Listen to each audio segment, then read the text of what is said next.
ನಮಸ್ಕಾರ.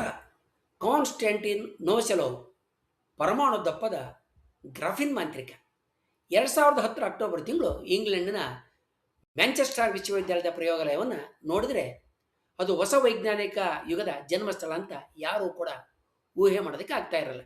ಅದು ಒಂದು ಹಳೆಯ ಎಲೆಕ್ಟ್ರಾನಿಕ್ ಸಾಧನವನ್ನು ಗುಡ್ಡಿ ಹಾಕಿದ ಒಂದು ಗೋದಾಮಿನ ಥರ ಕಾಣ್ತಾ ಇರ್ತದೆ. ಅಲ್ಲಿ ಎ ಸಿ ವ್ಯವಸ್ಥೆ ಕೂಡ ಸರಿಯಾಗಿ ಕೆಲಸ ಮಾಡ್ತಾ ಇರಲ್ಲ. ಇಂಥ ಜಾಗದಲ್ಲಿ 36 ವರ್ಷದ ಒಬ್ಬ ವಿಜ್ಞಾನಿ ತನ್ನದೇ ಆದಂಥ ಪ್ರಯೋಗಗಳಲ್ಲಿ ಮುಳುಗಿರ್ತಾನೆ. ಆತನ ಮುಂದಿದ್ದ ಉಪಕರಣಗಳು ತಮ್ಮದೇ ಆದ ಯಾಂತ್ರಿಕ ಭಾಷೆಯಲ್ಲಿ ಗುನುಗುಡ್ತಾ ಇರ್ತವೆ. ಅಂಕಿ ಅಂಶಗಳು ಗಣಕದ ಪರದೆಯ ಮೇಲೆ ಮೂಡಿ ಬರ್ತಾ ಇರ್ತವೆ, ಹರಿದಾಡ್ತಾ ಇರ್ತವೆ. ಆ ಪ್ರಯೋಗದಲ್ಲಿ ಆತ ಸಂಪೂರ್ಣವಾಗಿ ಮುಳುಗೋಗಿರ್ತಾನೆ. ಆಗ ಸ್ವೀಡನ್ನಷ್ಟು ಹಾಕುವಮ್ಮಿಂದ ಬಂದಂಥ ಒಂದು ಕರೆ, ನೀವು ಭೌತ ವಿಜ್ಞಾನ ಕ್ಷೇತ್ರದ ನೊಬೆಲ್ ಪ್ರಶಸ್ತಿಗೆ ಆಯ್ಕೆಯಾಗಿದ್ದೀರಿ ಅನ್ನುವ ಮಾಹಿತಿಯನ್ನು ನೀಡುತ್ತೆ. ಹೀಗೆ ಸುಮಾರು 4 ದಶಕಗಳಲ್ಲಿ ಅತಿ ಕಿರಿಯ ನೊಬೆಲ್ ವಿಜೇತನಾಗಿದ್ದಂಥ ಈ ವಿಜ್ಞಾನಿ ಆ ನೊಬೆಲ್ ಪ್ರಶಸ್ತಿಯ ಸುದ್ದಿ ಕೇಳಿದ ನಂತರ ಕೂಡ ಸುದ್ದಿಯನ್ನು ಕೇಳಿದ ತಕ್ಷಣ ಫೋನನ್ನು ಕೆಳಗಿಟ್ಟು ಮತ್ತೆ ಪ್ರಯೋಗದಲ್ಲಿ ಮುಳುಗೋಗ್ತಾನೆ. ಇಂತಹ ಸ್ವಭಾವದ ವಿಜ್ಞಾನಿನೇ ಕಾನ್ಸ್ಟಂಟಿನ್ ನೋವೊಸೆಲೋವ್. ಕಾನ್ಸ್ಟಂಟ್ ನೋವೊಸೆಲೋವ್ ಜಗತ್ತಿನ ಅತ್ಯುನ್ನತ ವೈಜ್ಞಾನಿಕ ಪ್ರಶಸ್ತಿಯನ್ನು ಗೆದ್ದಿದ್ದು ಕೇವಲ $1 ಬೆಲೆಯ ಕಚೇರಿಯಲ್ಲಿ ಸಾಮಾನ್ಯವಾಗಿ ಬಳಸುವ ಒಂದು ಸಾಮಗ್ರಿಯನ್ನು ಬಳಸಿ ಮಾಡಿದ ಸಂಶೋಧನೆಗಳಿಗೆ ಅನ್ನೋದೇ ಒಂದು ಅಚ್ಚರಿಯ ಸಂಗತಿ. ಕೆಲವು ಕಡೆ ಅಂತರ್ಜಾಲದಲ್ಲಿ ನೋವೊಸೆಲೋವ್ ಅವರು ಮೊದಲು ಗ್ರಾಫಿಕ್ ಡಿಸೈನರ್ ಆಗಿದ್ದರು ಎನ್ನುವ ತಪ್ಪು ಮಾಹಿತಿಯನ್ನು ಕೊಡಲಾಗಿದೆ. ವಾಸ್ತವವಾಗಿ ಅವರು ವೃತ್ತಿಪರ ಗ್ರಾಫಿಕ್ ಡಿಸೈನ್ ಆಗಿರಲಿಲ್ಲ. ಅವರು ತರಬೇತಿ ಪಡೆದ ಭೌತ ವಿಜ್ಞಾನಿ ಮತ್ತು ಸಂಶೋಧಕರಾಗಿದ್ದರು. ಆದರೆ ವಿಜ್ಞಾನವನ್ನು ಸಾಮಾನ್ಯ ಜನರಿಗೆ ಸುಲಭವಾಗಿ ತಲುಪಿಸೋದಕ್ಕೆ ಕಲಾತ್ಮಕವಾದ ಚಿತ್ರಗಳು ಮತ್ತು ವೈಜ್ಞಾನಿಕ ವಿನ್ಯಾಸಗಳನ್ನ ಅವರು ಬಳಸ್ತಕ್ಕಂಥ ಆಸಕ್ತಿಯನ್ನು ಮಾತ್ರ ಹೊಂದಿದ್ದರು. ವಿಜ್ಞಾನ ಮತ್ತು ಕಲೆಯ ನಡುವಿನ ಸಂಬಂಧದ ಬಗ್ಗೆ ಅವರು ಹಲವಾರು ಬಾರಿ ಮಾತಾಡಿದ್ದಾರೆ. ಈ ಕಾರಣದಿಂದ ಕೆಲವರನ್ನ ತಪ್ಪಾಗಿ ಗ್ರಾಫಿಕ್ ಡಿಸೈನರ್ ಅಂತ ಉಲ್ಲೇಖಿಸಿರ್ತಕ್ಕಂಥ ಸಾಧ್ಯತೆ ಇದೆ. ಅಥವಾ ಕಾನ್ಸ್ಟಂಟಿನ್ ನೋವೊಸೆಲೋವ್ ಅವರು ಗ್ರಾಫಿನ್ ಪದರವನ್ನು ಪಡೆದಿದ್ದನ್ನು ತಪ್ಪಾಗಿ ಗ್ರಾಫಿಕ್ ಅಂತ ಭಾವಿಸಿಕೊಂಡಿರ್ತಕ್ಕಂಥ ಸಂಭವನೀಯತೆಗಳು ಕೂಡ ಇದ್ದಾವೆ. ಕಾನ್ಸ್ಟಂಟಿನ್ ಸೆರ್ಗೆಯವಿಚ್ ನೋವೊಸೆಲೋವ್ ಅವರು 1974 ಆಗಸ್ಟ್ 23ರಂದು ರಷ್ಯಾದ ನಿಗ್ನಿಟಾಗಿಲ್ ಪಟ್ಟಣದಲ್ಲಿ ಹುಟ್ಟುತ್ತಾರೆ. ಬಾಲ್ಯದಿಂದಲೇ ಗಣಿತ ಮತ್ತು ವಿಜ್ಞಾನದಲ್ಲಿ ಅಪಾರ ಆಸಕ್ತಿಯನ್ನು ಹೊಂದಿದ್ದಂಥವ್ರಿಗೆ ಅವರು ನಂತರ ಮಾಸ್ಕೋ ಇನ್ಸ್ಟಿಟ್ಯೂಟ್ ಆಫ್ ಫಿಸಿಕ್ಸ್ ಮತ್ತು ಟೆಕ್ನಾಲಜಿನಲ್ಲಿ ಭೌತ ವಿಜ್ಞಾನವನ್ನು ಅಧ್ಯಯನ ಮಾಡ್ತಾರೆ. ಶಾಲಾ ವಿದ್ಯಾರ್ಥಿ ಆಗಿರಬೇಕಾದ್ರೆ ಅವರು Moscow institute of physics and ಟೆಕ್ನಾಲಜಿಯ ದೂರ ಶಿಕ್ಷಣದ ಕಾರ್ಯಕ್ರಮದಲ್ಲಿ ಭಾಗವಹಿಸಿರ್ತಾರೆ. ಈ ಸಂಸ್ಥೆ ಸೋವಿಯತ್ ವಿಜ್ಞಾನಿಗಳ ತರಬೇತಿ ಕೇಂದ್ರ ಆಗಿರ್ತದೆ. ಅನೇಕ ನೊಬೆಲ್ ವಿಜೇತರನ್ನು ನೀಡಿದಂಥ ಹೆಮ್ಮೆ ಮತ್ತು ಖ್ಯಾತಿ ಈ ಸಂಸ್ಥೆಗಿರ್ತದೆ. 1991ರಲ್ಲಿ ಅವರು Moscow institute of physics and ಟೆಕ್ನಾಲಜಿನ ಸೇರ್ತಾರೆ. ಆಗ ಸೋವಿಯತ್ ಒಕ್ಕೂಟ ಕುಸಿತಾ ಇರ್ತದೆ. ಆದರೆ ಭೌತ ವಿಜ್ಞಾನದ ಶಿಕ್ಷಣದ ಕಠಿಣತೆ ಮಾತ್ರ ಬದಲಾಗಿರೋದಿಲ್ಲ. 1997ರಲ್ಲಿ ಅವರು ಸ್ನಾತಕೋತ್ತರ ಪದವಿ ಪಡಿತಾರೆ. ರಷ್ಯಾದ ಆರ್ಥಿಕತೆ ಸಂಕಷ್ಟದಲ್ಲಿರ್ತದೆ. ಸಂಶೋಧನಾ ಪ್ರಯೋಗಾಲಯಗಳಿಗೆ ಹಣದ ಕೊರತೆ ಇರ್ತದೆ. ತಮ್ಮ ಪೀಳಿಗೆಯ ಅನೇಕ ಯುವ ವಿಜ್ಞಾನಿಗಳ ರೀತಿಯಲ್ಲಿ ಅವರು ನೋವೊಸೆಲೋವ್ ಪಶ್ಚಿಮ ತತ್ರ ಮುಖ ಮಾಡ್ತಾರೆ. ಅವರು ನೆದರ್ಲ್ಯಾಂಡ್ನ ರ್ಯಾಡ್ಬೌಂಡ್ ಯೂನಿವರ್ಸಿಟಿಗೆ ಹೋಗ್ತಾರೆ. ಅಲ್ಲಿ ಆಂಡ್ರೆ ಗೀಮ್ ಅವರ ಪ್ರಯೋಗಾಲಯದನ್ನು ಸೇರ್ಕೊಳ್ತಾರೆ. ಕಾನ್ಸ್ಟಂಟಿನ್ ನೋವೊಸೆಲೋವ್ ಮತ್ತು ಆಂಡ್ರೆ ಗೀಮ್ ಅವರ ಭೇಟಿ ವಸ್ತು ವಿಜ್ಞಾನದ ಇತಿಹಾಸವನ್ನೇ ಬದಲು ಮಾಡ್ತದೆ. 2001ರಲ್ಲಿ ಇಬ್ಬರು ಸೇರಿ ಮ್ಯಾಂಚೆಸ್ಟರ್ಗೆ ಸ್ಥಳಾಂತರಗೊಳ್ತಾರೆ. 2004ರಲ್ಲಿ ಮ್ಯಾಂಚೆಸ್ಟರ್ ವಿಶ್ವವಿದ್ಯಾಲಯದಲ್ಲಿ ಆಂಡ್ರೆ ಗೈಮ್ ಮಾರ್ಗದರ್ಶನದಲ್ಲಿ ಸಂಶೋಧನೆಗಳನ್ನು ನೋವೊಸೆಲೋವ್ ಮುಂದುವರಿಸ್ತಾರೆ. ಆಂಡ್ರೆ ಗೈಮು ತಮ್ಮ ಪ್ರಯೋಗಾಲಯವನ್ನು ಸಾಂಪ್ರದಾಯಿಕವಾದ ವಿಶ್ವವಿದ್ಯಾಲಯಗಳ ನಿಯಮಗಳನ್ನು ಮೀರಿ ಒಂದು ವಿಶಿಷ್ಟವಾದಂಥ ತತ್ವದ ಮೇಲೆ ನಡೆಸ್ತಾ ಇರ್ತಾರೆ. ಅದನ್ನು ಅವರು ಶುಕ್ರವಾರದ ರಾತ್ರಿ ಪ್ರಯೋಗ ಅಂತ ಕರಿತಾ ಇರ್ತಾರೆ. ಇದರ ನಿಯಮ ಬಹಳ ಸರಳವಾಗಿರ್ತದೆ. ವಾರದ ದಿನಗಳಲ್ಲಿ ಗಂಭೀರವಾದಂಥ ಸಂಶೋಧನೆಯನ್ನು ಮಾಡಿ ಅನುದಾನಗಳಿಗಾಗಿ ಅರ್ಜಿ ಹಾಕಿ ಸಂಶೋಧನಾ ಲೇಖನಗಳನ್ನು ಬರೀರಿ, ಸಂಶೋಧನೆಯನ್ನು ಮಾಡಿರಿ, ವಿಜ್ಞಾನಕ್ಕೆ ಬೇಕಾದಂಥ ಕಠಿಣ ಪರಿಶ್ರಮವನ್ನು ಪಡ್ರಿ. ಆದರೆ ಶುಕ್ರವಾರ ರಾತ್ರಿ ನೀವು ಮೂರ್ಖರಂತೆ ವರ್ತನೆ ಮಾಡ್ಬೋದು, ಹುಚ್ಚು ಕಲ್ಪನೆಗಳನ್ನ ಪರೀಕ್ಷೆ ಮಾಡಿ ನೋಡ್ಬೋದು, ವೈಜ್ಞಾನಿಕ ಸಮ್ಮೇಳನಗಳಲ್ಲಿ ಹೇಳಿದ್ರೆ ಜನ ನುಗ್ಗುವಂಥ ಯೋಚನೆಗಳನ್ನು ಕೂಡ ಮಾಡಿ ಪ್ರಯತ್ನ ಮಾಡ್ಬೋದು ಅಂತ ಹೇಳ್ತಾರೆ. ಹೀಗಾಗಿ ಶುಕ್ರವಾರದ ರಾತ್ರಿ ಅವರು ವಿಚಿತ್ರ ಪ್ರಯೋಗಗಳನ್ನ ಮಾಡೋದಕ್ಕೆ ಅವಕಾಶ ಕೊಟ್ಟಿರ್ತಾರೆ. ತಾವು ಕೂಡ ಮಾಡ್ತಾ ಇರ್ತಾರೆ. ಒಂದ್ಸಲ ಕಾಂತೀಯ ಕ್ಷೇತ್ರಗಳಲ್ಲಿ ಅಂದರೆ ಮ್ಯಾಗ್ನೆಟಿಕ್ ಫೀಲ್ಡ್ನಲ್ಲಿ ಕಪ್ಪೆಗಳು ಕೂಡ ತಿಳಿಸಿರ್ತಾರೆ. ಮತ್ತೊಂದು ಸಲ ಹಲ್ಲಿಗಳ ಪಾದಗಳಿಂದ ಪ್ರೇರಿತವಾದಂಥ ಅಂಟುಪಟ್ಟಿನ ತಯಾರಿಸೋದಕ್ಕೂ ಕೂಡ ಪ್ರಯತ್ನ ಮಾಡಿರ್ತಾರೆ. ಒಂದು ದಿನ ಪೆನ್ಷನ್ ಒಳಗಿರುವ ಸಾಮಾನ್ಯ ಗ್ರಾಫೈಟ್ ತುಂಡನ್ನು ನೋಡ್ತಾ ನೋವೊಸೆಲೋವ್ ಅವರು ಇದನ್ನು ಇನ್ನೂ ತೆಳುವಾಗಿ ಕಿತ್ತುಕೊಂಡು ಹೋದರೆ ಏನಾಗ್ತೈತೆ ಅಂತ ಪ್ರಶ್ನೆ ಮಾಡ್ಕೊಳ್ತಾರೆ. ಆ ಕಾಲದ ವೈಜ್ಞಾನಿಕ ಒಮ್ಮತದ ಪ್ರಕಾರ ಅದು ಸಮಯ ವ್ಯರ್ಥ. ಯಾಕಂತ ಹೇಳಿದ್ರೆ ಪದರ ರೂಪದ ಹಾಳೆಯಂತಹ 2 ಆಯಾಮಗಳ ಸ್ಫಟಿಕ ಸ್ಥಿರವಾಗಿ ಉಳಿಯೋದಕ್ಕೆ ಸಾಧ್ಯ ಇಲ್ಲ ಅಂತೇಳಿ ವೈಜ್ಞಾನಿಕ ಸಿದ್ಧಾಂತಗಳು ಹೇಳ್ತಾ ಇರ್ತವೆ. ಉಷ್ಣಗತಿ ಅಂದರೆ ಥರ್ಮೋಡೈನಮಿಕ್ಸ್ ವಿಜ್ಞಾನದ ನಿಯಮಗಳ ಪ್ರಕಾರ ಅಂತಹ ಸ್ಫಟಿಕ ಕುಸಿದು ಹೋಗಬೇಕು, ಮುಡಿಚಿಕೊಳ್ಬೇಕು ಅಥವಾ ನಾಶವಾಗಬೇಕು. ವಿಜ್ಞಾನಿಗಳಿಗೆ ಗ್ರಾಫೈಟ್ ಪದರಗಳಿಂದ ನಿರ್ಮಿತವಾಗಿದೆ ಅನ್ನೋದು ಗೊತ್ತಿರ್ತದೆ. ಒಂದು ಪದರವನ್ನು ಮಾತ್ರ ಪ್ರತ್ಯೇಕಿಸಬಹುದಾದರೆ ಅದ್ಭುತ ವಸ್ತು ದೊರೆಯುತ್ತೆ ಅನ್ನೋದು ಕೂಡ ಅವರಿಗೆ ಗೊತ್ತಿರ್ತದೆ. ಆದರೆ ಯಾರಿಗೂ ಅದನ್ನು ಪಡೆಯೋದಕ್ಕಾಗಿರೋದಿಲ್ಲ. ರಾಸಾಯನಿಕ ಸಿಡಿತಗಳು, ಸಂಕೀರ್ಣ ತಂತ್ರಗಳು, ಅನೇಕ ಪ್ರಯತ್ನಗಳು ಎಲ್ಲವೂ ವಿಫಲ ಆಗಿರ್ತವೆ. ಗೈಮು ಮತ್ತು ನೋವೆಸೆಲೋವು ಒಂದು ಸುಲಭವಾದ ಮಾರ್ಗವನ್ನು ಆಯ್ಕೆ ಮಾಡ್ಕೊಳ್ತಾರೆ. ಕಾನ್ಸ್ಟೆಂಟ್ ನೋವೆಸೆಲೋವು ಕಚೇರಿಗಳಲ್ಲಿ ಬಳಸ್ತಕ್ಕಂಥ ಟೇಪನ್ನು ಗ್ರಾಫೈಟ್ ಮೇಲೆ ಅಂಟಿಸ್ತಾರೆ. ಅದನ್ನು ತಕ್ಷಣ ಕಿತ್ತು ತೆಗಿತಾರೆ. ನಂತರ ಟೇಪನ್ನು ಮತ್ತೆ ಹಚ್ಚುತ್ತಾರೆ, ಮತ್ತೆ ಕಿತ್ತಾರೆ, ಮತ್ತೆ ಮತ್ತೆ ಹೀಗೆ ಮಾಡ್ತಾ ಹೋಗಿ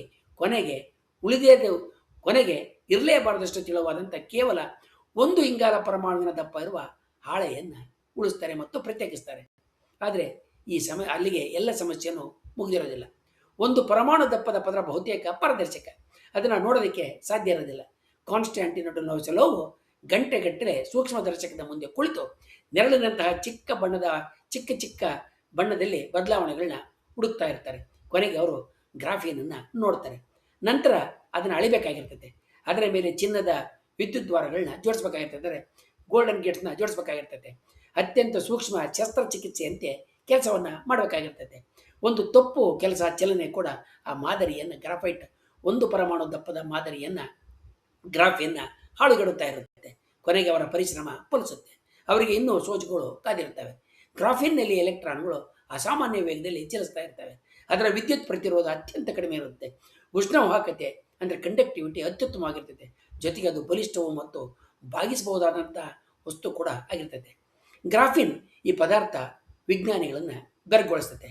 ಯಾಕೆ ಅಂತ ಹೇಳಿದ್ರೆ ಗ್ರಾಫಿನ್ ಉಕ್ಕಿಗಿಂತ, ಅದೇ ಗಾತ್ರದ ಉಕ್ಕಿಗಿಂತ ಸುಮಾರು 200 ಪಟ್ಟು ಹೆಚ್ಚು ಬಲಿಷ್ಠ ಆಗಿದ್ದು, ಅದೇ ಸಮಯದಲ್ಲಿ ಅತ್ಯಂತ ಹಗುರವಾದಂಥ ಪದಾರ್ಥ ಕೂಡ ಹೌದು, ವಸ್ತು ಕೂಡ ಹೌದು. ಇದು ವಿದ್ಯುತ್ ಮತ್ತು ವಿಷ್ಣುವನ್ನು ಅಸಾಧಾರಣ ವೇಗದಲ್ಲಿ, ಅಸಾಧಾರಣ ಕ್ಷಮತೆಯಲ್ಲಿ ಸಾಗಿಸ್ತದೆ. ಅಲ್ಲದೆ ಇದು ಬಹುತೇಕ ಪಾರದರ್ಶಕ ಕೂಡ ಆಗೈತೆ. ಒಂದೇ ಪದಾರ್ಥದಲ್ಲಿ ಇಷ್ಟೊಂದು ಅಪೂರ್ವವಾದ ಗುಣಲಕ್ಷಣಗಳು ಇರೋದು ವಿಜ್ಞಾನದ ಲೋಕಕ್ಕೆ ಹೊಸ ಸಾಧ್ಯತೆಯ ಬಾಗಿಲುಗಳನ್ನ ತೆರೀತೈತೆ.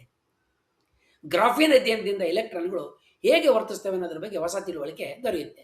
ಸಾಮಾನ್ಯ ಪದಾರ್ಥಗಳಲ್ಲಿ ಎಲೆಕ್ಟ್ರಾನ್ಗಳು ನಿಧಾನವಾಗಿ ಚಲಿಸ್ತವೆ, ಆದರೆ ಗ್ರಾಫಿನ್ನಲ್ಲಿ ಅವು ಬೆಳಕಿನ ಕಣಗಳಂತೆ ವರ್ತಿಸೋದನ್ನು ಸಂಶೋಧಕರು ಪತ್ತೆ ಹಚ್ಚುತ್ತಾರೆ. ಇದರ ಪರಿಣಾಮವಾಗಿ ಅತಿ ವೇಗದ ಗಣಕದ ಚಿಪ್ಗಳನ್ನ, ಮುಡಚಬಹುದಾದಂಥ ಪರದೆಗಳು, ಹೆಚ್ಚು ಸಾಮರ್ಥ್ಯದ ಬ್ಯಾಟರಿಗಳು, ಸೂಕ್ಷ್ಮ ಸಂವೇದಕಗಳು ಮತ್ತು ಹೊಸ ವೈದ್ಯಕೀಯ ಸಾಧನೆಗಳ ಅಭಿವೃದ್ಧಿಗೆ ದಾರಿ ಮತ್ತು ಬಾಗಿಲುಗಳು ಕೂಡ ತೆರೀತವೆ. ನೋವೊಸೆಲೋವ್ ಅವರು ಮತ್ತೊಂದು ಮಹತ್ವದ ಕೊಡುಗೆ ಅಂತ ಹೇಳಿದ್ರೆ 2 ಆಯಾಮಗಳಂದರೆ 2 ಡೈಮೆನ್ಷನಲ್ ಪದಾರ್ಥಗಳ ಅಧ್ಯಯನವಾದ ಹೊಸ ಕ್ಷೇತ್ರವನ್ನು ಪ್ರಾರಂಭ ಮಾಡಿದ್ದು. ಗ್ರಾಫಿನ್ ಯಶಸ್ಸಿನ ನಂತರ ವಿಜ್ಞಾನಿಗಳು ಇತರ 2 ಆಯಾಮಗಳ ಪದಾರ್ಥಗಳ ಅಧ್ಯಯನಕ್ಕೆ ಮುಂದಾಗ್ತಾರೆ. ಇದು ನ್ಯಾನೋ ತಂತ್ರಜ್ಞಾನ, ಕ್ವಾಂಟಮ್ ಸಾಧನಗಳು ಮತ್ತು ಭವಿಷ್ಯದ ಎಲೆಕ್ಟ್ರಾನಿಕ್ಸ್ ಕ್ಷೇತ್ರಗಳಲ್ಲಿ ನಡೀತಾ ಇರುವ ಅನೇಕ ಸಂಶೋಧನೆಗಳ ಮೂಲದಲ್ಲಿ ಈ ಕೆಲಸ ಅಡಗೈತೆ. ಗ್ರಾಫಿನನ್ನು ಪ್ರತ್ಯೇಕಿಸಿ ಪಡೆದ ನಂತರ ನೋವೊಸೆಲೋವ್ ಮತ್ತು ಗೈಮ್ ಅವರು ತಮ್ಮದೇ ಸ್ವಂತಾಗಿ ಅದನ್ನು ಮಾಡ್ಕೊಳ್ಬೋದಾಗಿತ್ತು. ಪೇಟೆಂಟು ಪಡೆದುಕೊಳ್ಬೋದಾಗಿತ್ತು, ಏಕಸ್ವಾಮ್ಯವನ್ನು ಪಡೆದುಕೊಳ್ಬೇಕಾಗಿತ್ತು. ರಹಸ್ಯವಾಗಿ ಅವುಗಳನ್ನು, ತಂತ್ರಜ್ಞಾನವನ್ನು ಮಾರ್ಬೋದಾಗಿತ್ತು. ಆದರೆ ಅವರು ಈ ದಾರಿಯನ್ನು ಹಿಡಿಲಿಲ್ಲ, ಎಲ್ಲವನ್ನು ಪ್ರಕಟಿಸಿದರು. ಈ ಗ್ರಾಫಿನ್ ಪಡಿತಕ್ಕಂಥ ವಿಧಾನಗಳನ್ನು, ವಿವರಗಳನ್ನು ಎಲ್ಲರಿಗೂ ತಿಳಿಸಿದರು, ಮಾದರಿಗಳನ್ನು ಹಂಚಿದರು, ಇಮೇಲ್ಗಳಿಗೆ, ತಮಗೆ ಬಂದಂಥ ಇಮೇಲ್ಗಳಿಗೆ ಉತ್ತರಿಸಿದರು. ನಾವು ಯಾವುದನ್ನು ಪೇಟೆಂಟ್ ಮಾಡಲಿಲ್ಲ, ಬದಲಿಗೆ ಸಾಧ್ಯವಾದಷ್ಟು ಹೆಚ್ಚು ವಿಜ್ಞಾನಿಗಳನ್ನ ಆಹ್ವಾನ ಮಾಡಿದ್ದೀವಿ ಅಂತೇಳಿ ನೋವೊಸೆಲೋವ್ ನಂತರ ಹೇಳಿದ್ದಾರೆ. ಈ ಉದಾರ ನಿರ್ಧಾರದಿಂದ ವಿಶ್ವದ ಸಾವಿರಾರು ಪ್ರಯೋಗಾಲಯಗಳು ಗ್ರಾಫಿನ್ ಅಧ್ಯಯನಕ್ಕೆ ಮುಂದಾದವು. ನೊಬೆಲ್ ಪ್ರಶಸ್ತಿ ಅನೇಕ ವಿಜ್ಞಾನಿಗಳನ್ನು ಆಡಳಿತಗಾರನಾಗಿ ಮಾಡ್ತದೆ. ಆದರೆ ಕಾನ್ಸ್ಟೆಂಟ್ ನೋವೊಸೆಲೋವ್ ಹಾಗಾಗಲಿಲ್ಲ. ಅವರು ಚೀನಿ ಚಿತ್ರಕಲೆಯನ್ನು ಕಲಿಯೋದಕ್ಕೆ ಪ್ರಾರಂಭ ಮಾಡಿದರು. ಝಂಗ್ ಶೆಂಗ್ಲಾಗ್ ಅವ್ರ ಬಳಿ ಎನ್ನುವ ಚಿತ್ರಕಾರರ ಬಳಿ ಅವರು ತರಬೇತಿಯನ್ನು ಕೂಡ ಪಡೆದರು. ಅವರಿಗೆ ಭೌತ ವಿಜ್ಞಾನ ಮತ್ತು ಕಲೆಯ ನಡುವೆ ಒಂದು ಸಾಮ್ಯವನ್ನು ಕಂಡುಕೊಂಡರು. ಭೌತ ವಿಜ್ಞಾನದಲ್ಲಿ ಗದ್ದಲವನ್ನು ತೆಗೆದು ಮೂಲ ನಯವನ್ನು ಹುಡುಕ್ತೇವೆ, ಚಿತ್ರಕಲೆಯಲ್ಲಿ ಅನಗತ್ಯ ವಿವರಗಳನ್ನು ತೆಗೆದು ಮೂಲ ಸಾರವನ್ನು ಚಿತ್ರಿಸ್ತೀವಿ ಅಂತ ಅವರು ಭಾವಿಸಿದರು. ನಂತರ ಅವರು ಗ್ರಾಫಿನ್ನಿಂದಲೇ ಶಾಯಿಯನ್ನು ಕೂಡ ತಯಾರು ಮಾಡೋದಕ್ಕೆ ಪ್ರಾರಂಭ ಮಾಡಿದರು. ಕಲಾವಿದ ಕಾರ್ನೆಲ್ಲಾ ಪಾರ್ಕರ್ ಅವರ ಜೊತೆಗೆ ಅವರು ಸಹಯೋಗದಲ್ಲಿ ಅನೇಕ ಚಿತ್ರಗಳು ಕೂಡ ಬರೆದರು. ವಿಜ್ಞಾನ ಮತ್ತು ಕಲೆ ಸಹೋದರ ಸಹೋದರಿಯರಂತೆ, ಅಣ್ಣ ತಂಗಿಯರಂತೆ ಅಂತ ಅವರು ನಂಬಿದರು. 2022ರಲ್ಲಿ ರಷ್ಯಾ ಉಕ್ರೇನ್ ದೇಶದ ಮೇಲೆ ದಾಳಿ ಮಾಡಿದಾಗ ಅನೇಕ ರಷ್ಯಾದ ವಿಜ್ಞಾನಿಗಳು ಮೌನವಾಗಿದ್ದರು, ತುಟಿ ಬಿಚ್ಚಲಿಲ್ಲ. ಆದರೆ ನೋವೊಸೆಲೋವ್ ಅವರು ಸುಮ್ಮನೆ ಇರಲಿಲ್ಲ. ಅವರು ಯುದ್ಧವನ್ನು ಖಂಡಿಸಿದ ರಷ್ಯನ್ ವಿಜ್ಞಾನಿಗಳ ಮುಕ್ತ ಪತ್ರಕ್ಕೆ ಸಹಿ ಹಾಕಿದರು. ವಿಜ್ಞಾನ ರಾಷ್ಟ್ರಗಳ ಗಡಿಗಳನ್ನು ಮೀರಿ ಸತ್ಯದ ಮುಕ್ತ ವಿನಯದ ಮೇಲೆ ನಿಂತಿತ್ತು ಅನ್ನುವ ನಂಬಿಕೆ ಅವರಿಗೆ ಸ್ಪಷ್ಟವಾಗಿತ್ತು. ಕಾನ್ಸ್ಟೆಂಟ್ ನೋವೊಸೆಲೋವ್ ಅವರ ಜೀವನ ವಿಜ್ಞಾನದಲ್ಲಿ ದೊಡ್ಡ ಸಾಧನೆಗಳಿಗೆ ದುಬಾರಿ ಉಪಕರಣಗಳಿಗಿಂತ ಹೊಸ ರೀತಿಯಲ್ಲಿ ಯೋಚಿಸ್ತಕ್ಕಂಥ ಮನಸ್ಸು ಮುಖ್ಯ, ಚಿಂತನೆ ಮುಖ್ಯ ಅನ್ನೋದನ್ನು ಎತ್ತಿ ತೋರಿಸಿದೆ. ಒಂದು ಸಾಮಾನ್ಯ ಅಂಟುಪಟ್ಟಿಯಿಂದ ಆರಂಭವಾದಂಥ ಅವರ ಪ್ರಯೋಗ ಇವತ್ತು ಹೊಸ ತಂತ್ರಜ್ಞಾನ ಯುಗಕ್ಕೆ, ಹೊಸ ವಸ್ತುಗಳ ಮತ್ತು ಸರಕು ಸಾಮಗ್ರಿಗಳ ಯುಗಕ್ಕೆ ಅಡಿಪಾಯ ಆಗೈತೆ. ಆದ್ದರಿಂದ ನೋಸೋಲೇವ್ ಅವರನ್ನು ಕೇವಲ ಗ್ರಾಫಿನ್ ಅವರ ಸಹ ಆವಿಷ್ಕಾರಕ, ಸಹ ಸಂಶೋಧಕ ಅಂತ ಮಾತ್ರ ಅಲ್ಲ, ಆಧುನಿಕ ವಿಜ್ಞಾನದ ಹೊಸ ಅಧ್ಯಾಯವನ್ನು ಆರಂಭಿಸಿದ ಮಹಾನ್ ಸಂಶೋಧಕ ಮತ್ತು ಮಾನವತಾವಾದಿ ಅಂತ ನಾವು ನೆನಪಿಸ್ಕೊಳ್ಳೋದಕ್ಕೆ ಎಲ್ಲ ಕಾರಣಗಳು ಸಶಕ್ತವಾಗಿದ್ದಾವೆ. ಮುಂದಿನ ವಿಡಿಯೋದಲ್ಲಿ ಭೌತ ವಿಜ್ಞಾನದಲ್ಲಿ ಹಾಗೆ ಗಣಿತದಲ್ಲಿ ಇಂಥ ಅತ್ಯದ್ಭುತ ಸಾಧನೆಯನ್ನು ಮಾಡಿದ ಇತರ ವ್ಯಕ್ತಿಗಳ ಬಗ್ಗೆ, ಇತರ ಸಂಶೋಧನೆಗಳ ಬಗ್ಗೆ ತಿಳ್ಕೊಳ್ಳೋಣ. ವಂದನೆಗಳೊಂದಿಗೆ.